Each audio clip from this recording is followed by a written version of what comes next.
Hey beer fans, my name's Steve Jaguar and this is another BeerNative beer review. Let's go.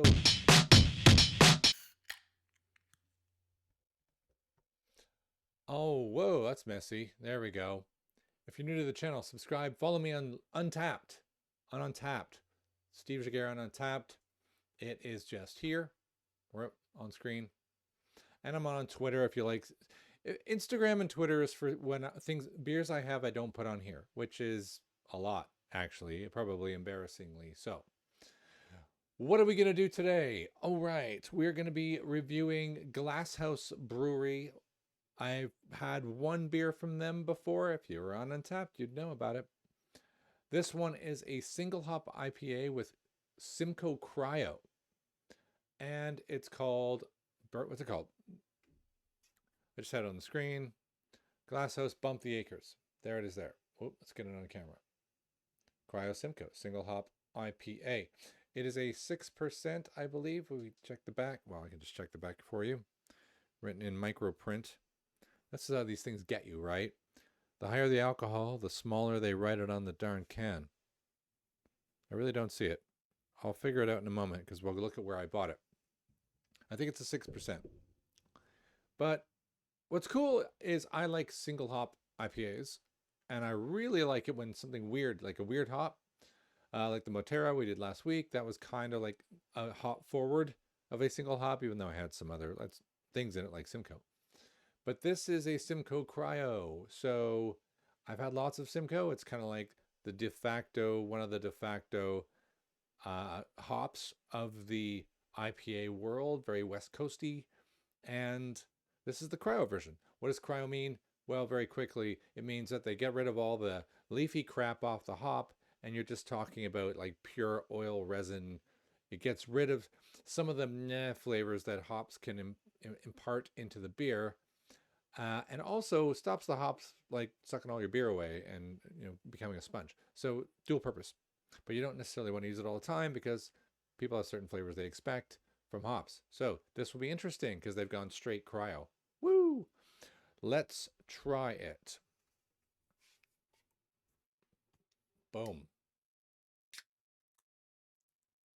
While we're at it, you can see some of the nifty new setup I'm working on here. If I show this camera to the wide, there it is. There's me in my little lair looking at drinking beer. And you can even see that my big microphone's on this ridiculous boom so it doesn't get in my face. And you can also see that I have this little panel that does that and asks you to subscribe again. Well, let's kill all that. We don't want to see that. All right, let's pour it into a glass.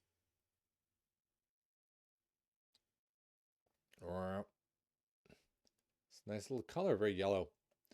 I just had a mango on a salad last night, and it looks like I'm drinking mango juice here. Let's put that aside because I don't want to chug this whole can. And take a look at the color. Pretty nice. It's a little hazy, but we're not gonna hold that against it. Very nice, right? Let's smell it. So I'm supposed to get pine more on the palate, but kind of passion fruit, which we had a little bit of before. Yeah, a little bit earthy maybe, right? I associate earthiness or grassiness with, actually, if you ever buy a sparkling wine, or perhaps improperly or misnomered British champagne, and my friend, I've just lost any French fans who might watch this. It's very grassy, and that's the association. And I'm getting a little bit of that. I'm getting a little bit of passion, a little bit of pulpiness. It smells like, maybe that's the mango-ness, ground up mango. It's nice. So let's try it.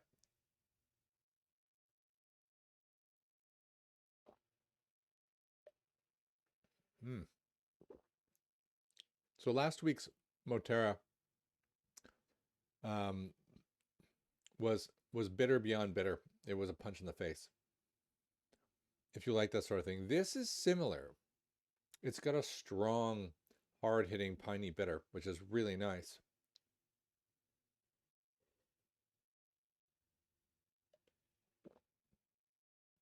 But on the second kick, super passion fruity.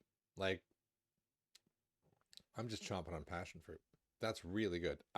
Passion fruit's one of my favorite flavors, but it's really hard to just get a hold of in anything that isn't trying to represent passion fruit without being passion fruits, because passion fruits are kind of weird, aren't they? It's not like you bite into it like an apple, but they taste awesome. That's it. It's like mango on the nose, passion fruit on the late hit, and then pine up front. It thankfully the pine lingers such that I don't go rushing back for more.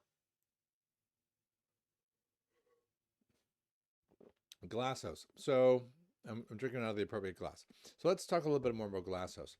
It's good. It's gonna get at least an 8. Is this gonna work? All right. So what is the price? Here's glasshouse.co.uk. Some football thing. Oh, look at that. Well, I'm not going to that. They have a few beers here, but not much, right? Coming soon. And then let's look at beer. I can't buy anything. And that was what I found when I went looking to get some GlassHouse. It's like I just couldn't buy it from them. I'd heard about them. They're near Birmingham. Impossible. So I went to my old friends at beers.uk, and what do you know? They got a whole bunch. You got a tart fruit pale, they got a lager pale, and they have a 6%. I was correct.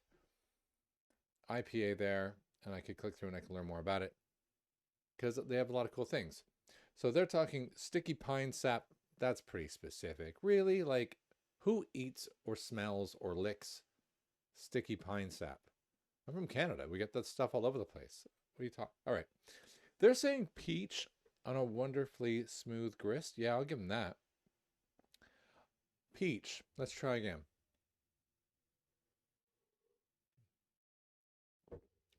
No, I think the passion fruit's killing it, which is neither here nor there. Both good, right? $5 for that one. Oh, is it a $5? Maybe not. Maybe you can get 10% off if you use BeerNative at Beers, because they are nice people, so you should do that. All right. Then that's cool. That's where you can get it, and value for money. $5 for a 6%. If you're a supermarket person, not value for money. If you like trying new beers, that's pretty good actually. Particularly if you take 50p off with the discount, $4.50. That's only slightly more than say supermarket prices. So not too bad. All right, I'm gonna score it up. I think I am gonna give it an 8.5. I'm gonna bump it up because I actually quite like it. The more it sits in my mouth, the more the passion fruit goes through my head, and I go back and I don't rush through it. I can savor it. I'm gonna give it an 8.5. Yeah.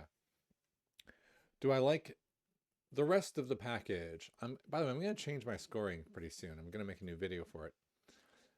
Now that I've done a gazillion reviews, I think it's kind of even becoming a pain in the butt to me. I do like their art. I like their logo. It's very logo forward. It's pretty cool. So I'm going to give them a 7 out of 10 on logo and packaging because it's just good. It's eye-catching. And I'm going to give it on uniqueness and accuracy. I just love single hop things, so I'm going to give them an 8 on that. So I'm not going to mark them right down. I might just eliminate those things and go straight 8.5 across the board, and give them a nice, slightly above 4 on Untappd. So that would give them like a 25.5. I'd say a 25 out of 30. Pretty good because I feel like it's got to be over 4 because it's quite good, and I love single hop. So there we go. A little bit over 4. Follow me at Untappd. Let's do the ticker. I love the ticker. Follow me at Untappd, and you'll find out what score I give it. It's going to be 4.25. But yes, that's what's going to happen out there. That's it, though. Check out GlassHouse Brewing near Birmingham. Buy a bunch of them at beers.uk. And that'll be the end of this one. My name is Steve Jaguar. This has been another BeerNative beer review, and I hope you love watching it. Please share with your friends. Steve out.